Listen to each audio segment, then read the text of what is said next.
It seems to me that this debate about men's and women's rights is being treated as a zero-sum game. That seems to be one of the fundamental issues that we're butting heads against. And you say that people believe arguing for the rights of men and boys would automatically mean rolling back women's rights or denying the existence of misogyny. That has to be probably one of the prime flashpoints when it comes to putting this forward and how it's going to be received culturally.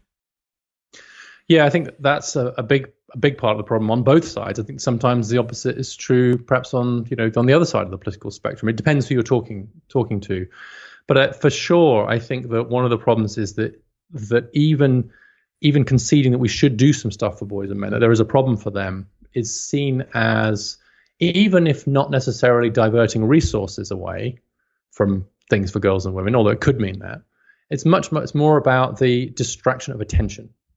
It's more the "are you kidding me" problem, right?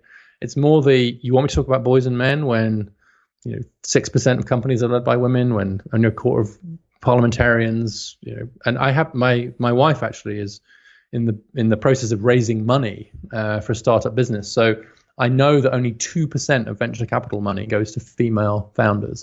I'm reminded of that on a nightly basis, Chris. So I'm acutely aware that there's still a lot of work to do for women in many areas, especially at the top of society. And so just a sense of like, no, there's unfinished business over here, a lot of unfinished business over here. And it's really difficult right now in the current environment to get people to think two thoughts at once. It's really hard to break away from this sense of like, can I still care about that and care about this? Or am I having to choose?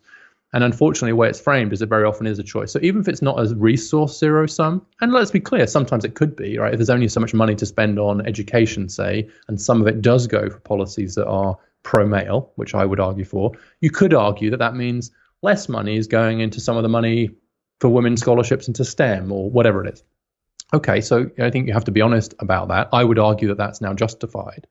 But it's a deeper problem than that. It's more just almost in the conversation. You got to pick sides, and that merely saying boys and men are in trouble, we need to do to help more boys and men, is to betray any commitment to the needs of women and girls. And that false binary is really crippling the conversation, I think, around this subject. It's one of the reasons I wrote the book, honestly, is because I just didn't see that many good faith attempts to try and do this, to try and think two thoughts at once and say, okay, create a permission space for a conversation around this, which does not require people to give up previous commitments, but also opens their eyes to the fact there are some pretty big gender inequalities running the other way now. And so you have to decide, are you interested in inequality or you're interested in girls and women? And if you're interested in girls and women, because that's what you care about, that's what your institution does, fine. But then we do need countervailing institutions or policies that take the other gender inequalities seriously. We can't just look through one eye. I think this very much has a social signaling, stated preferences thing going on as well, that a lot of women at the moment, a lot of people that are pushing for the upholding of women and the pushing forward for the progression that they can have in terms of access to education, employment, family support, so on, are not thinking sufficiently deeply about the problem. Do you not want your daughters to grow up in a school where they have strong male role models so that they actually understand that they don't need to fear men? Perhaps they come from a fatherless home. Let's remember as well that a lot of the policies are chosen by people in the upper elites, and yet they most harshly impact the people that are poverty-stricken. It's very much a disparity between those that make the rules and those that follow the rules. Would it not be better for your sons that you have to be able to grow up with good examples, good role models in and around school, the grandfather that you've got that you care about that's going to be looked after? Would it not be better for the daughters that you have, that you say that you're trying to make the world better for, to have some partners that they can actually respect and contend with? Someone that's going to be a competent, caring, well-respected, well-contributing father figure, partner in life, breadwinner, whatever it might be.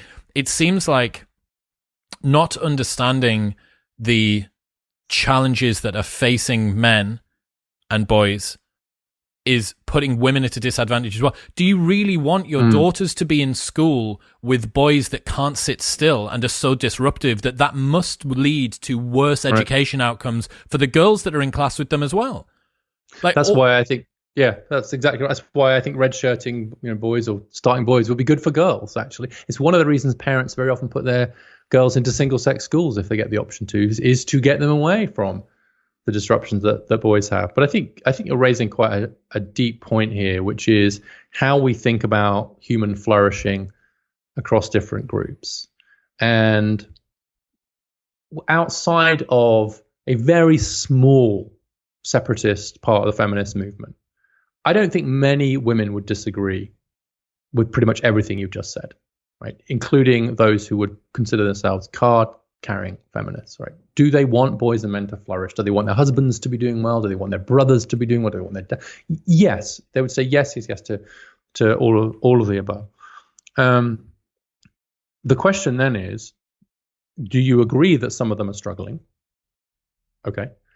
Do you agree that some of the reasons they're struggling are not just their own individual frailties, like as we discussed, it's not just a psychological problem with your son, it's a problem with the school system, right? Do you agree with that? There are structural things here. Okay. Thirdly, do you agree we should do something about those in order to try and help boys and men succeed? We've got to go through all three of those stages. And I think a lot of people are at stage 1, some people are at stage 2. I'm hoping to get people to stage 3, which is, okay, let's do some stuff about this then. Let's do some stuff to help if we agree. There is this strand of utopian feminism, which has always been about female-only societies. And you see it back from Charlotte Perkins, Herland, all the way through to that Rick and Morty episode. What's it? Raising Gazerthorpe or something? I know the one that you mean. Yeah, where the guys are all like living as barbarians on the planet, and then there's this kind of serene society above, and they they brutally kill them. They throw the males out, and they just get them to inseminate and stuff. But it's actually there's a lot of literature around this, and of course, Wonder Woman from an all-female island, the Amazons, and so on too. And it's really speaking to something, I think, which is this idea that you could kind of create this perfect society if only you could kind of get rid of all the men, or cordon them off, or put them on a different planet, or something like that. And it's always been an interesting strand. There's been much less of it lately. And of course, the real world that women want to live in is not a world like that. If you spoke to most women, they don't want to live in a world without men. They want to live in a world where men are doing well, and men treat them well, and they treat men well. The world you just described so well. And so assuming that men and women are going to continue to live together, and that there are going to be lots of men and women around, then helping each other to flourish is surely the project here. And for a very long time, that has meant paying a lot more attention to women and girls. And in lots of the world, that is still true. I wouldn't want to be misunderstood here. I don't think there's a big market for my argument in Afghanistan. But in many parts of the world, it's absolutely true now that to help women flourish and kids to flourish, we need to help men to flourish as well. What's happening, people? If you enjoyed that, then press here for a selection of the best clips from the podcast over the last few weeks.